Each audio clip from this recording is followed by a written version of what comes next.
Allahumma salli ala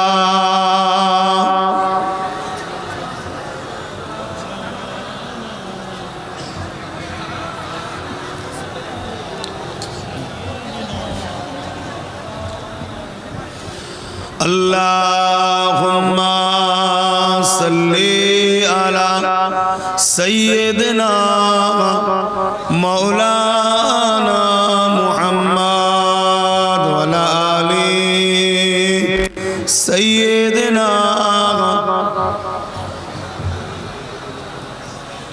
Shadaghe mahshur mein लब्बाई लब्बाई जहाँ उम्मतों ने पुकारा मुहम्मद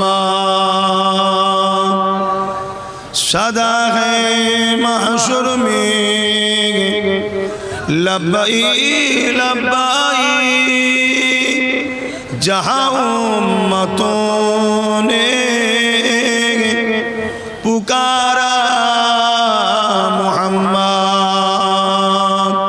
हमें जानो दिल से प्यारा मुहम्मद मुहम्मद के हम है हमारा मुहम्मद अल्लाहुम्मा सल्ली अला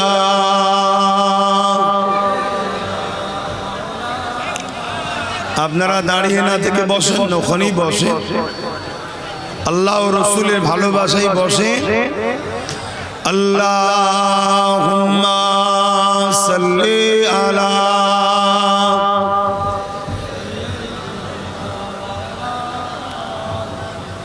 ওয়া আলা আলি সাইয়্যিদিনা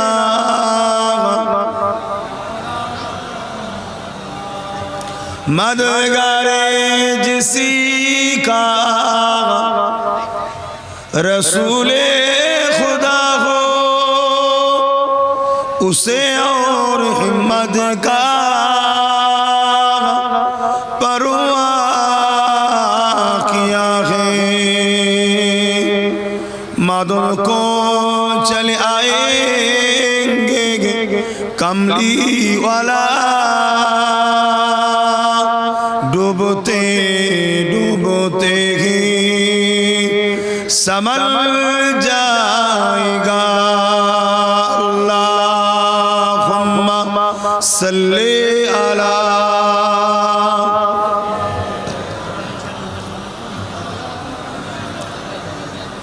वला आली सय्यिदना कलमे ला इलाहा इल्लल्लाह ला इलाहा इल्लल्लाह मुहम्मदुर रसूलुल्लाह हस्बी रब्बी जल्लल्लाह मा फी क़ल्बी खैरुल्लाह नूर मुहम्मद सल्लल्लाह हक़ ला जुर जुर ला इलाहा इल्लल्लाह ला इलाहा इल्लल्लाह ला इलाहा इल्लल्लाह मुहम्मदुर रसूलुल्लाह अल्लाहुम्मा सल्ली अला मौलाना मुहम्मद वाला आली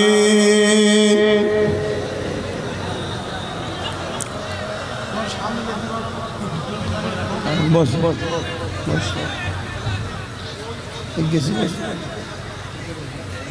तो बोले जी सामने तो जाए ना तो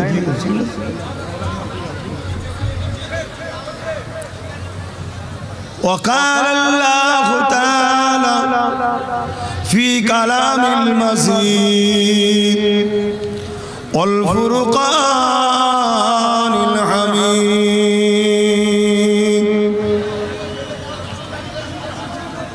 وما خلقت الجن والإنس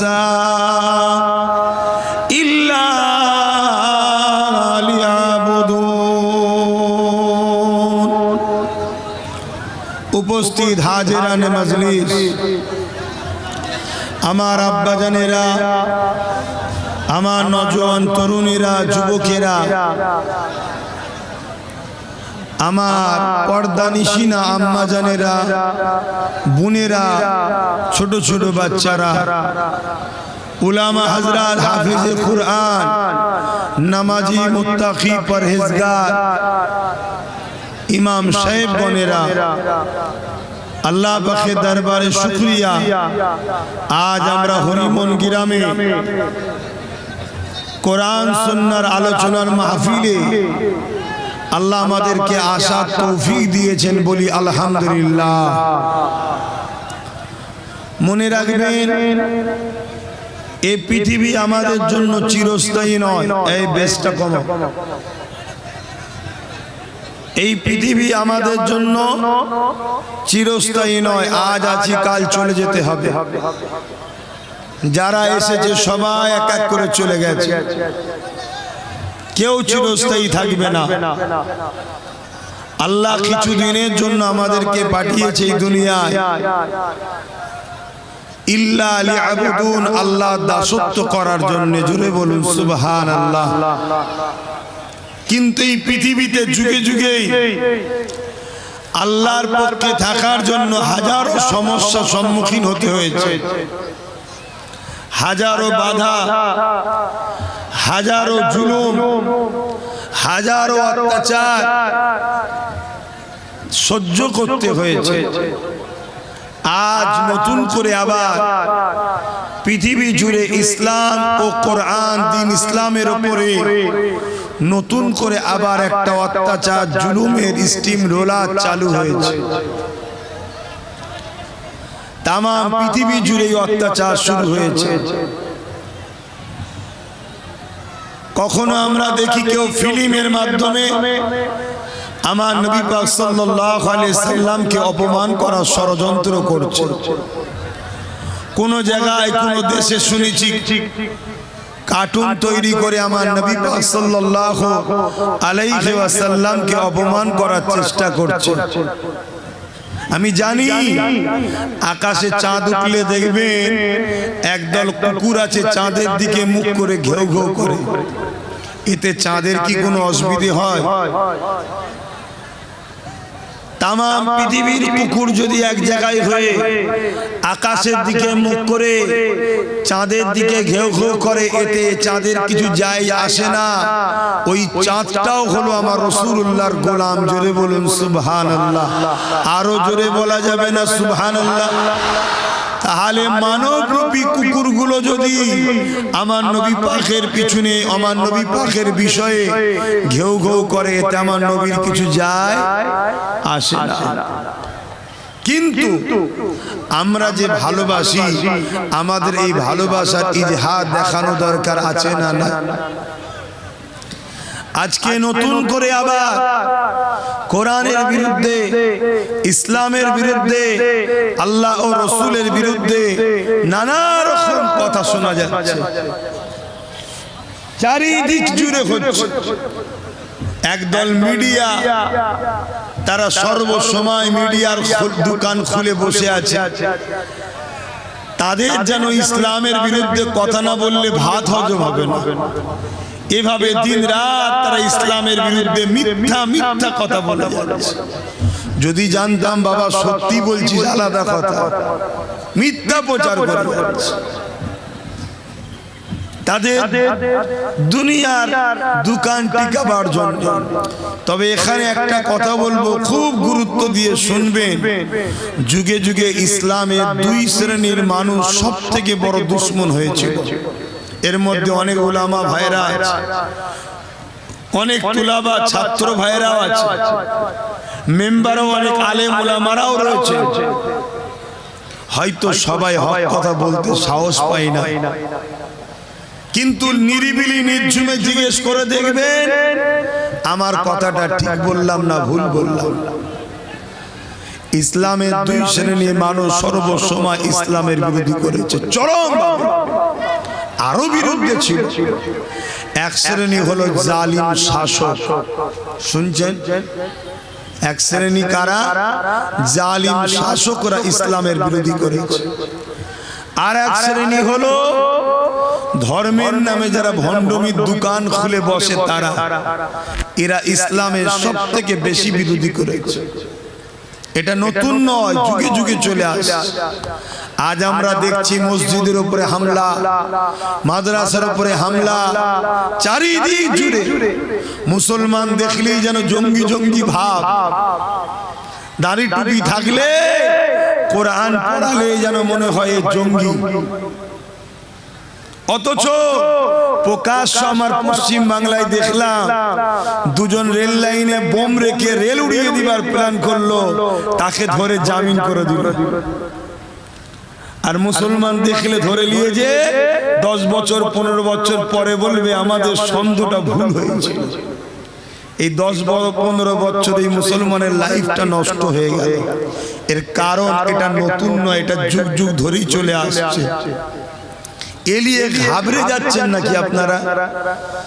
একটু হ্যাঁকি না জবান দিয়ে বলেন ঘাবড়ে যাচ্ছে। আমি ঠিক আওয়াজ শুনতে পাচ্ছি না, একটু জোরে জোরে বলেন। কেন? যে আল্লাহ ছাড়া অন্য কাউকে ভয় করে সে আর মুমিন থাকে না। এটা যুগে যুগে চলে আসছে। শুধু আমার নবী ও নবীর উম্মতদের উপরে নয়, আজ থেকে 2-2.5 হাজার বছর আগে একজন নবী এসেছিলেন, হযরতে মুসা কালিমুল্লাহ। আল্লাহ পাক তিনাকে বললেন, মুসা ফেরাউন খুব জুলুম করছে, ফেরাউন সীমা লঙ্ঘন করেছে, ফেরাউন খোদা দাবি করেছে। মাইকটা কি ডিস্টার্ব হচ্ছে কেন? এমনি ঠান্ডা গরম হচ্ছে, কথা বলতে কষ্ট হচ্ছে, কখনো ঠান্ডা কখনো গরম।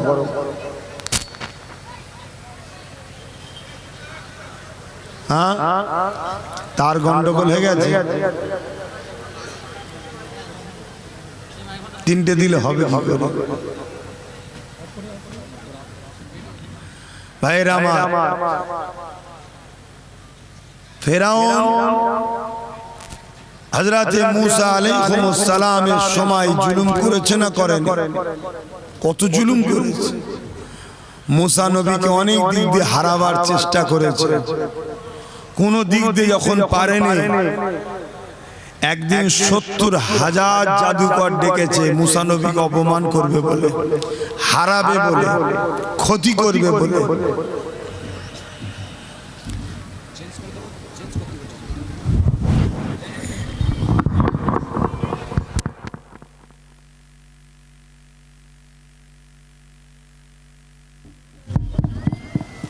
হযরতে মুসা আলাইহিস সালাম আল্লাহ পাকের হুকুমে থাক হাত দুনিয়া। বাঙালির অভ্যাস শুধু কাটি দিবা, হাতের কাছে যা থাকে টুকুস টুকুস করে। এখানে বাঙালি বলতে আবার হিন্দু মনে করবেন না, কেন কিছু লোক মনে করে বাঙালি মানে হিন্দু না, যারা বাংলা ভাষায় কথা বলে। কথা বুঝে আসছে? সে বাঙালি মুসলমান হোক আর বাঙালি যে কোনো ধর্মেরই হোক, বাঙালিদের একটা অভ্যাস আছে, হাতে কিছু থাকলে সেটা সব সময় এদিক ওদিক করবে। হযরতে মুসা আলাইহিস সালাম আল্লাহ পাকের হুকুমে ফেরাউনের দরবারে গেল। ফেরাউন 70,000 জাদুকর নিয়ে এসেছে, মুসা নবীকে অপমান করবে। 70,000 জাদুকর একটা করে রশি এনেছে, দড়ি। ওই দড়িগুলোকে ছেড়ে দিয়েছে, সব একটা একটা সাপ হয়ে গেছে। শুনছেন তো? সাপ হয়ে গেছে। মুসা আলাইহিস সালামের হাতে একটা লাঠি ছিল, হুজুরও ওই লাঠিটা ছেড়েছে, সঙ্গে সঙ্গে ওই লাঠিটাও সাপ হয়ে গেছে। জোরে বলুন সুবহানাল্লাহ। আর ওই 70,000 জাদুকরের যে দড়িগুলো সাপ হয়েছিল, ওগুলোকে সব ধরে ধরে খাচ্ছে। কিন্তু এখানে একটা বোঝার বিষয় আছে, জাদুকর দড়ি ছেড়েছে, সাপ হয়েছে। মুসা নবী লাঠি ছেড়েছে, বড় একটা সাপ হয়েছে। এই দৃশ্যটা দেখে ৭০,০০০ জাদুকর সঙ্গে সঙ্গে মুসা আলাইহিস সালামের দিকে উঠে এসে মুসা নবীর হাতে হাত দিয়ে ঈমানের কালেমা পড়ে মুসলমান হয়ে যায়। জোরে বলুন সুবহানাল্লাহ, আরো জোরে বলুন সুবহানাল্লাহ। কারণ কি? কারণটা কি? আপনারাও তো দড়ি ছেড়েছেন, সাপ হয়েছে, আর মুসা নবী লাঠি ছেড়েছে, সাপ হয়েছে। কারণটা কি? ওই সকল জাদুকররা বলেছিল, এ দুনিয়া মানুষেরা আমরা দড়ি ছিঁড়েছি, সাপ হয়েছে।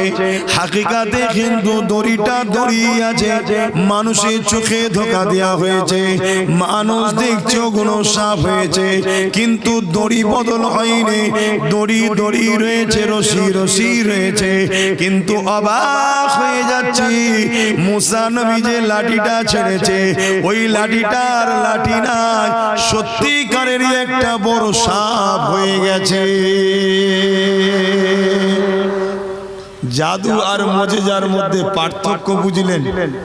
মুজিজা মানুষের চোখকে ধোঁকা দিয়ে, জাদু মানুষের চোখকে ধোঁকা দেয়। অরিজিনাল অরিজিনালই থাকে, মানুষ ডুপ্লিকেট দেখে। আর মুজিজা হলো হাকিকাতেই সেটা চেঞ্জ হয়ে যায়।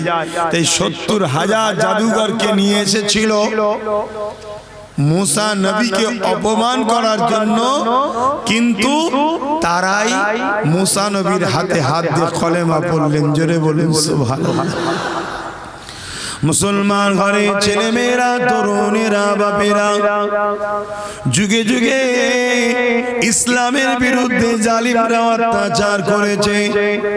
দুই শ্রেণীর মানুষ প্রধান শত্রু ইসলামের যুগে যুগে হয়েছে।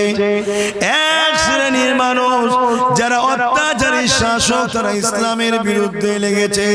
কেননা ইসলাম জালিমদের বিরুদ্ধে লড়াই করার হুকুম দিয়েছে।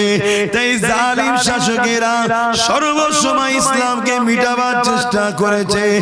আর এক শ্রেণীর মানুষ হলো ধর্মগুরু সেজে ধর্মের দোহাই দিয়ে মানুষকে অধর্মের দিকে নিয়ে যায়। তারা ইসলামের সব থেকে বড় দুশ্মন হয়েছে। এ যুবকেরা এই লড়াইটা যুগে যুগে চলে আসতে লেগেছে। আমার নবী পাক যখন দুনিয়া জমিনে আসলেন, আল্লাহ নবী যখন নাই কথা বলতে লাগলেন, ইনসাফ ইনসানিয়াতের কথা বলতে লাগলেন, গরিবের পক্ষে কথা বলতে লাগলেন, অসহায়ের পক্ষে কথা বলতে লাগলেন, মুসলিমের পক্ষে কথা বলতে লাগলেন, এতিমের পক্ষে কথা বলতে লাগলেন। এ নওজওয়ানেরা, ওই সময় যারা জালিম শাসক ছিল, আবু জেহেল, উতবা, সাইবা, আবু লাহাব, এরা আমার নবী পাকের বিরুদ্ধে লেগে গেল। আমার নবী পাককে আবু জেহেল অনেক কষ্ট দিয়েছে, অনেক দিক দিয়ে জুলুম অত্যাচার করেছে। এমনও দিন গেছে আল্লাহ নবী সিজদায় পড়ে গেছে, নবী পাকের পিঠে পচা দুম্বার ফুড়ি পর্যন্ত চাপিয়ে দিয়েছে। আমার নবী পাক নিঃশ্বাস নিতে পারে না, মাথা তুলতে পারে না। এ নবীর উম্মত, তুমি নবীকে মানবে, আল্লাহকে মানবে, তোমার উপরে জুলুম হবে না, এটা কি করে তুমি মানো? তোমার আমার উপরে জুলুম হবে না? হবে না? হকের পক্ষে থাকলে জুলুম হবে, এলিয়ে মন খারাপ করলে হবে না। একটাই কথা মনে রাখতে হবে, আল্লাহ আমাদেরকে পরীক্ষা নিচ্ছে, ওই পরীক্ষায় ধৈর্যের সাথে, হিকমতের সাথে আমাদেরকে পাশ করতে হবে। জোরে বলুন সুবহানাল্লাহ।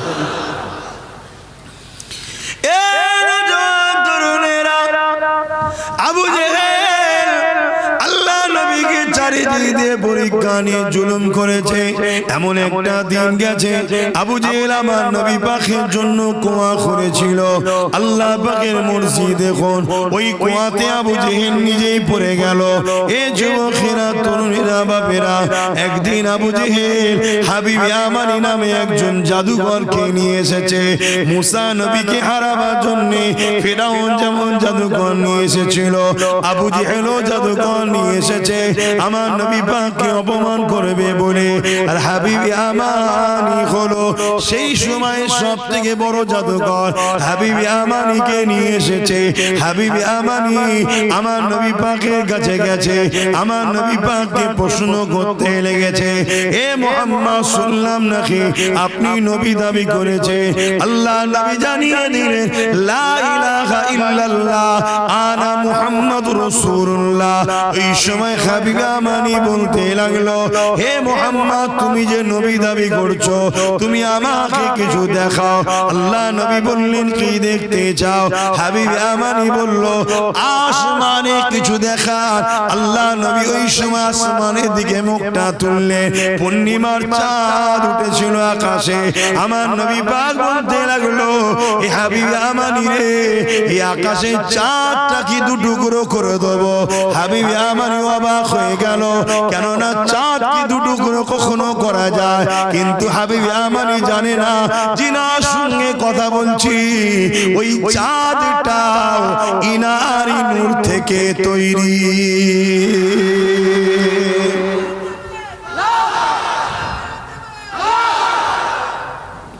খুব মন দিয়ে শুনবেন,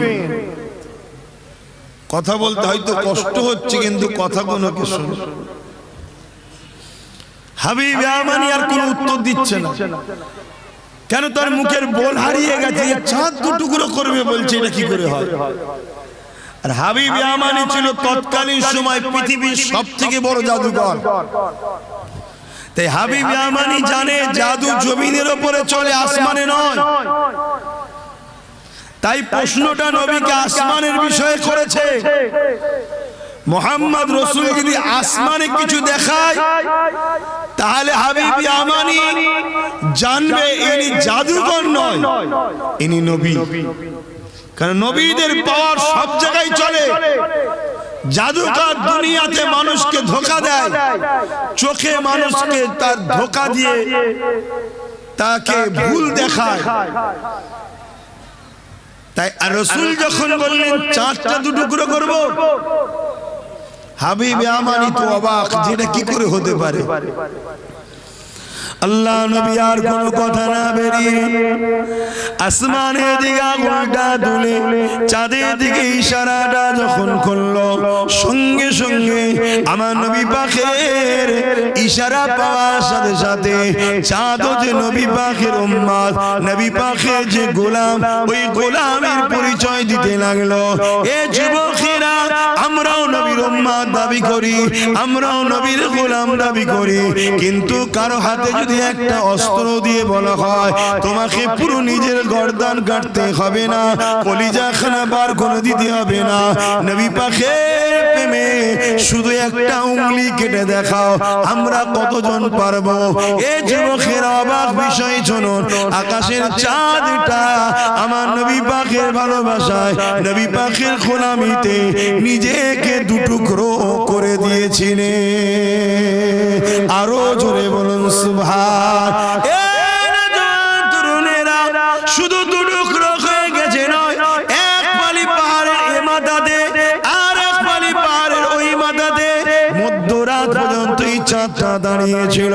হাবিব আমানি অবাক হয়ে গেল, হাবিব আমানি বুঝতে পেরে গেলেন এ আর কোনো জাদুকর নয়। কিন্তু হাবিব আমানি তখনও কলেমা পড়েনি। এদিকে আবু জেহেল বলতে লেগেছে, ও হাবিব আমানি দেখেছো মুহাম্মদ কত বড় জাদুকর, তাহলে আমার রাসূলুল্লাহর বিরুদ্ধে মিথ্যা প্রচার যারা করে তাদেরকে আবু জেহেল বলা হয়। সেদিন বড় আবু জেহেল করেছিল, আজকে ছোট খাটো আবু জেহেল এই জমিনের উপরে আছে না নাই? দাড়িওয়ালা সেজেও আবু জেহেল আছে না নাই? টুপি পরেও আবু জেহেল আছে না নাই? আবার প্যান্ট শার্ট পরেও আবু জেহেল আছে। এক কথায় যারা আমার নবীর বিরুদ্ধে কথা বলে, মন্তব্য করে, তারা আজকের আবু জেহেল। বুঝতে পারছেন? হাবিব আমানি কিন্তু তখনও কলেমা পড়েনি। হাবিব আমানি আমার রাসূলকে বলছে যে মুহাম্মদ বলতে পারবেন যে আমার অন্তরে একটা কষ্টদায়ক কথা আছে, কথাটা কি? শুনছেন যুবকরা? শোনো, কেন সামনে বিরাট বড় লড়াইয়ের দিন আসছে। এই লড়াইয়ে জিততে গেলে সিনার পাওয়ার লাগবে। পৃথিবীতে 4টে পাওয়ার আছে, 4টে। কটা? কথা বলো। 4টে। ম্যান পাওয়ার, মানি পাওয়ার, মাসুল পাওয়ার, ম্যান্ডেট পাওয়ার। এই 4টে পাওয়ার পৃথিবীতে দুনিয়া যুগে যুগে মানুষ এই 4 পাওয়ার নিয়ে ইসলামের বিরুদ্ধে লেগেছিল। আর মোমেনদের সিনাতে, নবীর গোলামদের, আল্লাহর দাস দাসীদের সিনাতে আল্লাহ একটা পাওয়ার দিয়েছে, যে পাওয়ারটা হলো ঈমানের পাওয়ার। জোরে বলুন সুবহানাল্লাহ।